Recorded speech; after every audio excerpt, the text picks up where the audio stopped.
This is SSPTV News, brought to you by Samsung Productions and the Hazleton Standard Speaker. Our Lisa Sugar talks with a man whose ancestor helped play a role in the formation of the United States of America. Historical fireworks next. Happy 4th of July, everyone. Stars and stripes forever. I'm Ken Karen. Thanks for celebrating with us on the air, online, and on the Samsung Productions app. Here's your Independence Day information from SSPTV and the Hazleton Standard Speaker.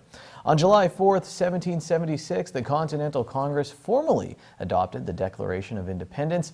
Recently, two men with ties to one of our forefathers addressed the 5th annual dinner of the Bold Gold Broadcast and Media Foundation.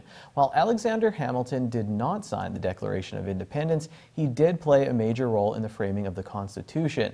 Douglas Hamilton is his 5th great-grandson, and Dr. Stephen Knott is a leading author and scholar on Hamilton. Our Lisa Sugar talked with them about history, past and present. Now, you are a national Hamilton scholar, so how did you get to this point, and why the interest in Alexander Hamilton? Well, I've always been interested in the American presidency, and even though Alexander Hamilton was not a president, he was so influential in the first presidency of George Washington that that's where my interest began. And the more I dug into Hamilton, the more I realized that not only did he help to shape and create the office of the presidency, but he had an incredible impact on the judiciary as well, but also on the entire American economic system. The fact that the United States is the #1 world economy, we owe a great deal to Alexander Hamilton for that.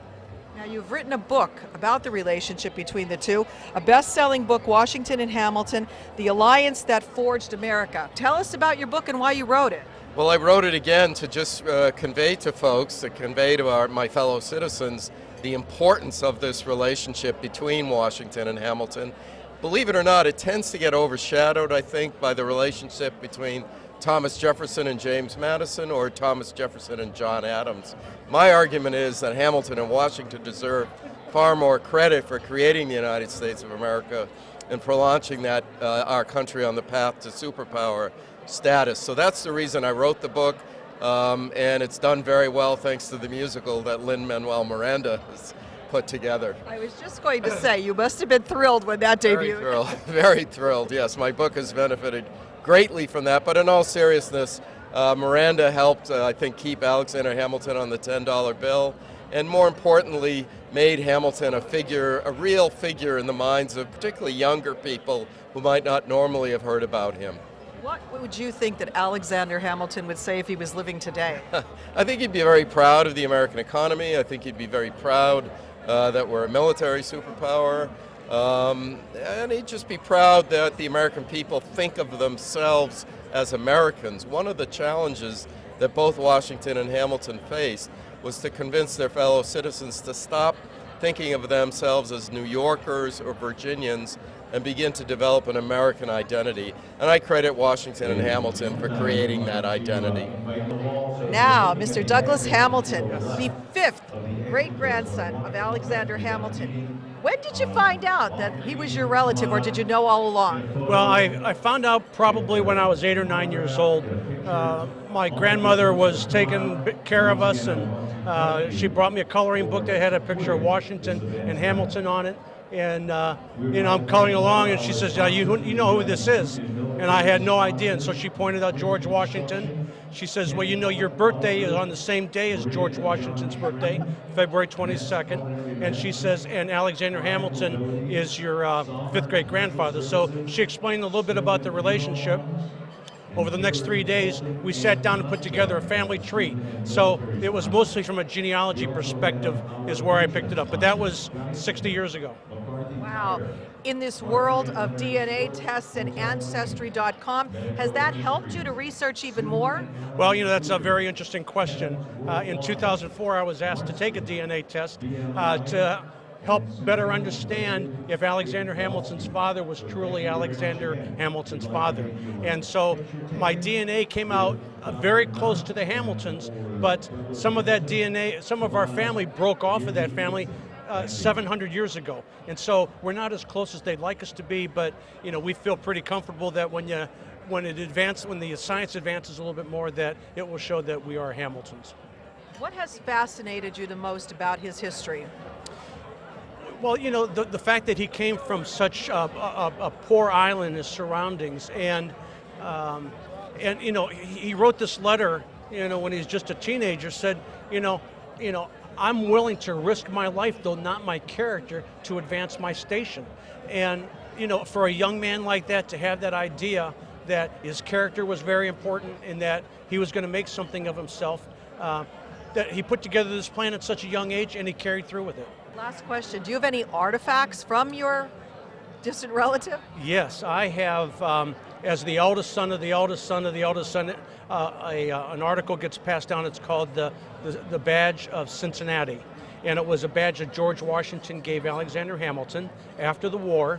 The badge is from part of an organization called the Society of Cincinnati. So I have the badge.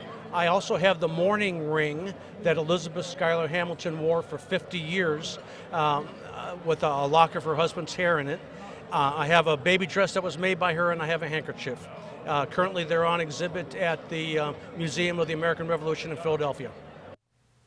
Thank you, Lisa. And now here's where you can find fireworks displays in our area.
On this July 4th, 2019, I declare one of our viewers shall get free pizza.